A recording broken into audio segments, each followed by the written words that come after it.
D'où vient la langue arabe que le Coran dit avoir été donné par Dieu?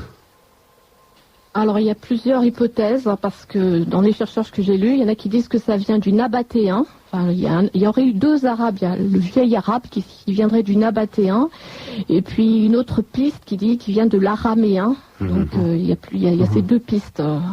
Et puis enfin il y a une autre forme d'écriture arabe, sud-arabique. Enfin c'est un linguiste qui a parlé de cette troisième forme d'écriture, mais il y a au moins deux pistes. Enfin j'ai vu des chercheurs qui parlent de l'araméen et d'autres du nabatéen. Eh oui. Il y a une grande proximité entre l'araméen et l'arabe, je crois. Ouais. Ah oui, justement, Luxembourg fait une lecture syro-araméenne du Coran. Donc c'est un chercheur allemand qui est sous le coup d'une fatwa.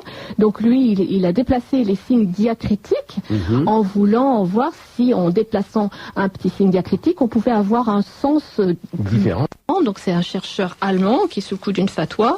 Donc lui, il a déplacé les signes diacritiques, voulant voir si, en déplaçant un petit signe diacritique, on pouvait avoir un sens différent et plus clair. Et donc justement, la sourate Al-Qadar 97, il l'a traduit comme étant la descente du verbe fait chair, et non pas la descente du verbe fait livre. Donc c'est pas la descente du Coran, mais la descente de Jésus-Christ, qui est célébrée dans la nuit de prière, à la fois chez les chrétiens et à la fois chez les musulmans. Donc en fait, c'est en déplaçant juste un petit signe diacritique, il a interprété la sourate 97 comme étant une hymne chrétienne pour qui célèbre la naissance. Donc elle est paix et salut jusqu'à l'apparition de l'aube, et donc il a rapproché ça de la nativité, de la liturgie de la nativité.